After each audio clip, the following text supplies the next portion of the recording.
वही काम करती है, मैं तो बस कैमरे के पीछे खड़ा रहता हूँ। हाँ बताइए सर, आज के जो हालात चल रहे हैं, ये बेटियां जो बैठी हैं धरने पे, आप लोग जो देख ही रहे हैं यहाँ का हालात, कि आज बेटियों को यहाँ पर उतर के सरकार से लड़ना पड़ रहा है, उसके बारे में कुछ कहेंगे सर आप? देखिए, हम आपको थोड़ा सा प्राचीन काल में लेके चलना चाहेंगे। हस्तिनापुर की सभा भरी पड़ी थी जिसमें द्रौपदी का चीर हरण हुआ था, और वहाँ पे गंगापुत्र भीष्म पितामह भी थे, और भीष्म पितामह थे, बहुत सारे योद्धा थे, गुरु द्रोणाचार्य भी थे। और मोदी आज धृतराष्ट्र का रूप धारण करके बैठ गए हैं। वो अपने हमारे देश की जो मेडलिस्ट बहन बेटियां हैं उनके दर्द को नहीं पहचान रहे हैं। एक समय मोदी हमारे देश के प्रधानमंत्री उनको अपनी बेटी का दर्जा भी दिए, लेकिन आज वो बाप बन के अपनी बेटियों का आस पूछने का काम नहीं कर रहे हैं। मोदी इस समय उनकी आंख पे पट्टी बन चुका है। जिस प्रकार कौरवों का सर्वनाश हुआ था, मुझे अब ऐसा लग रहा है 2024 में एक मोदी धृतराष्ट्र का भी सर्वनाश होने का कार्य होगा। आप कह रहे हैं सर्वनाश होगा, बीजेपी कह रही है कि हम सन 47 तक आएंगे, 2047 तक रहेंगे। ये जनता तय करेगी। अब जनता जो है ये देख रही है कि ये सरकार न्याय नहीं कर रही है। ये जनता तय करेगी कि सरकार न्याय नहीं कर रही है। और जिस तरह 5 पांडवों ने पूरे धृतराष्ट्र के राज्य को खत्म करने का कार्य किया था, उसी प्रकार से बीजेपी सरकार 2024 में, अभी आप कर्नाटका में देख चुके हैं, और पूरे भारत में जिस राज्य में अभी बीजेपी है उसका भी पतन होने का उन्होंने कार्य कहा होगा। कि कर्नाटक में हमारी थोड़ी सी मिस्टेक थी, शायद उसकी वजह से खाली थी। मिस्टेक क्या है? मिस्टेक यही है ना कि आपने बेरोजगारी दिया देश को, आपने गरीबी दिया, भुखमरी दिया, आपने जो वादा किया वो पूरा नहीं किया। कर्नाटका की जनता जो है बहुत पढ़ी लिखी है, बुद्धिजीवी है, वो जानती है कि हमें किसके साथ क्या करना है। सर, आपने अभी इतिहास की बात करी, पांडवों की बात करी, अब मैं उससे थोड़ा और पीछे ले जाता हूँ, राम की बात करता हूँ कि मोदी जी सरकार राम को मानते हैं। जी। राम के भी युग में एक महिला की वजह से पूरे रावण कुल का नाश हो गया था। राम के युग में विभीषण को गले लगाने का काम किया था प्रभु श्री राम जी ने, ना कि रावण को। रावण के साथ उन्होंने युद्ध किया। और हमने आपको पहले ही बताया, जब ये भारत की धरती पे नारी का सम्मान नहीं हुआ, तब इस धरती ने करवट बदलने का कार्य किया है, और इस धरती से इतिहास रच दिया गया है। सत्य हमेशा जीतता है। आज भी नारी बैठी है, आज भी नारी बैठी हैं। उस समय एक नारी थी, द्वापर में भी एक नारी थी, आज हमारे साथ अन्य गिनती नारियां हैं। और इतने बड़े पद पे जो हमारी बहन बेटियां गई, मेडल्स लेके आई, इनका अभी तक न्याय नहीं हो पा रहा है। तो जो आम घर के लोग हैं, जो आम गरीब जनता है, आप रोज न्यूज़ में देख रहे हैं, जगह जगह पे उनका शोषण हो रहा है, उनको दबा दिया जा रहा है। वो एक तरफ हम और आपको बहुत ध्यान में लाना चाहेंगे, एक तरफ उत्तर प्रदेश के योगी सरकार जीरो टॉलरेंस का काम करती है, लेकिन वही उत्तर प्रदेश से बृजभूषण शरद सिंह हैं, सांसद हैं बीजेपी पार्टी के। योगी जी अपना मुंह क्यों नहीं खोल रहे हैं इस विषय पर? एक सांसद को सजा हो जाती है, यूपी में उसको जेल भेज दिया जाता, एक सांसद को गोली मार दी जाती है यूपी में, एक सांसद लड़कियों के साथ दुष्कर्म करता है और वो गद्दी बैठा रहता है। अभी तो आपने बहुत बढ़िया प्रश्न हमसे पूछा कि भाई राम की बात करते हैं मोदी जी, तो ये आप ही उनसे प्रश्न करिए ना। मैं तो उनको धृतराष्ट्र साबित कर रहा हूँ। मोदी धृतराष्ट्र हैं और उनका सर्वनाश होगा 2024 में। अगर वो गरीब थे तो हमने सर पे बैठाया था न्याय के लिए, हमारी बहन बेटियों की, हमारी बहुओं की रक्षा करने के लिए। धृतराष्ट्र ने अपनी बहू का रक्षा नहीं किया था। आप कह रहे हैं कि लड़कियों को जो है वो दबा रही है सरकार।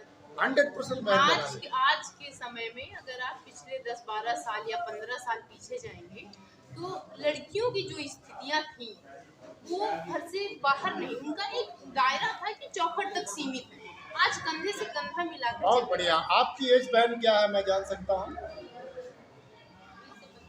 20 से 25 हमारी मीडिया के सिस्टर हैं, बता रहे हैं कि इनकी पत्रकार हैं, ये बता रही हैं कि इनकी एज जो है 20 साल 25 साल है। इन्होंने शिक्षा कांग्रेस की राज्य में प्राप्त किया।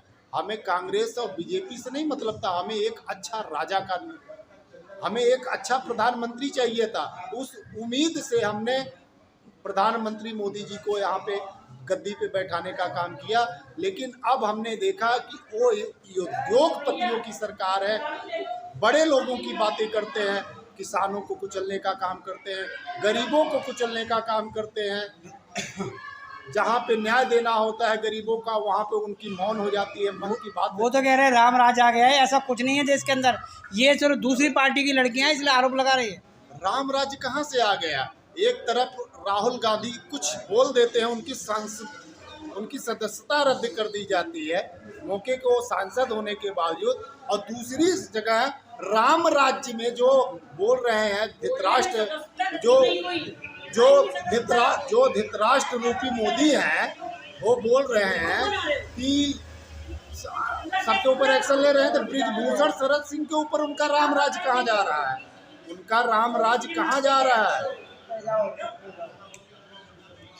7 बेटियां जो बैठी हैं, ये वो लोग कह रहे हैं कि ये साक्षी मलिक जो है हरियाणा में टिकट के लिए उम्मीदवार थी और इनको टिकट नहीं मिली, इसलिए धरने पे आके बैठ गए। आपको एक चीज, कुछ बीजेपी लोगों की कह रहे हैं इस बात को। आप बता देना चाहते हैं, आज हमारी बहनों की, हमारे देश की बेटियों की 26वां दिन है, और जितने दिन धरने पे रहेंगी, धृतराष्ट्र को मैं एक कहना चाहता हूँ, उतने सांसद उसके कम करने का कार्य इस भारत की जनता करेगी।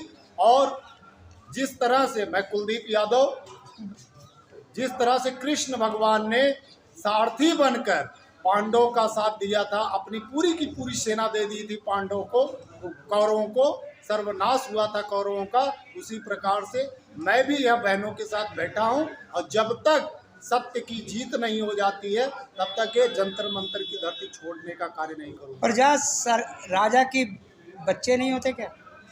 आपको एक कहावत बता देते हैं, अगर उनके पास बच्चे होते तो बच्चों का दर्द पता लगता, क्योंकि हर दूसरे दिन पता लगता है कि बेटे को उल्टी आ रही है, खांसी आ रही है, मेडिसिन लेना होगा। आप मेडिसिन, आप माँ बाप होंगे, अपने घर में आपके बच्चे होंगे, आपको पता होगा कि आपके घर के खर्चे से ज़्यादा आपके बच्चे का जो मेडिसिन खर्चा है वो ज़्यादा हो रहा है। ये सरकार क्या कर रही है? गैस सिलेंडर लाई, बोलती है कि फ्री में हम देंगे, बाद में सब गरीबों से ही पैसा लेने का कार्य की। अब बहुत सारी मुद्दे हैं जो ये सरकार विफल हो गई है। सिर्फ ये उद्योगपतियों का सरकार है। और आप अगर देखना चाहेंगे, बहुत सारी इंडस्ट्रियाँ हमने देखा है।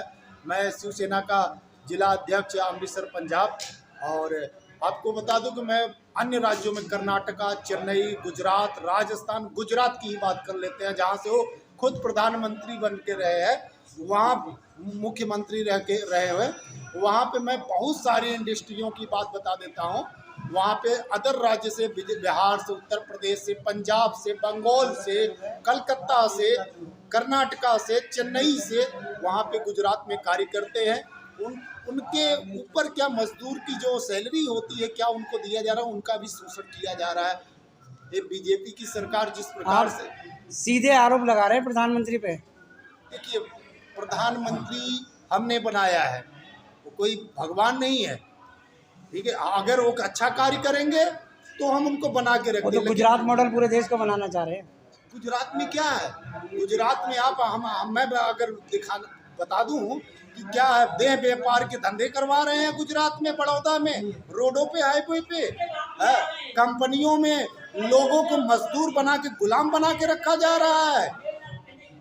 आपको एक अभी नई जानकारी दे देना चाहते हैं कि हम लेबर्स यूनियन अध्यक्ष हैं, तो हमारे बहुत सारे लेबर्स कई विभाग में हैं।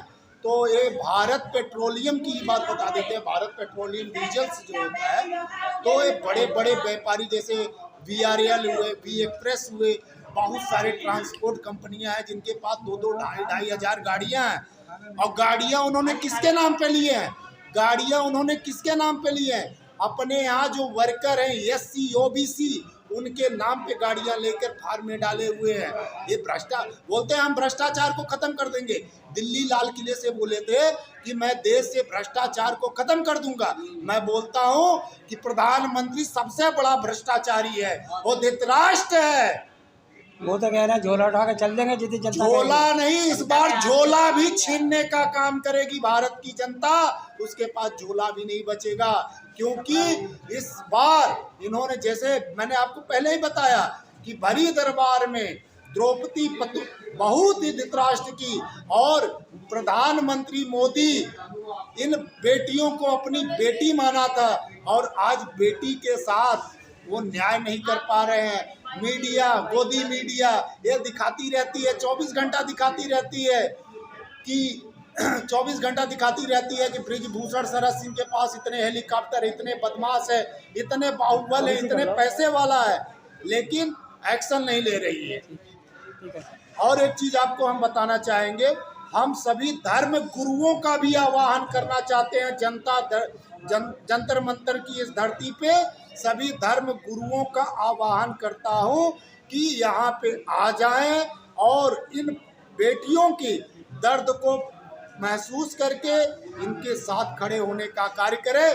नहीं तो मैं कुलदीप यादव ये उनको भी चेतावनी देता हूं कि जिस प्रकार द्रोणाचार्य के साथ हुआ था उसी प्रकार इनके साथ भी होगा। एक पंडित धीरेन्द्र शर्मा शास्त्री जी है जो हिंदू राष्ट्र की बात करते हैं, उनसे पहले तो 2 साल से आए हैं। मैं पंजाब से आवाज उठाता हूं, हिंदू राष्ट्र राम राज्य की बात करता हूं, उनको भी यहाँ पे आना चाहिए। अब बिहार में जाके हनुमान जी के बारे में, उनकी कीर्तन के बारे में लोगों को जागरूक कर रहे हैं, तो ये भी उनको बताना चाहिए। वही हनुमान लंका में भी जाने का कार्य है और सीता के दुख का पता लगाने का कार्य किए थे, हनुमान जी ने किया था। तो पंडित धीरेन्द्र शर्मा शास्त्री को यहाँ जंतर मंतर पे इन बहन बेटियों के साथ आके खड़ा होना चाहिए, और नहीं तो ये धर्म प्रचार करना बंद कर देना चाहिए। बहुत बहुत शुक्रिया। बहुत बहुत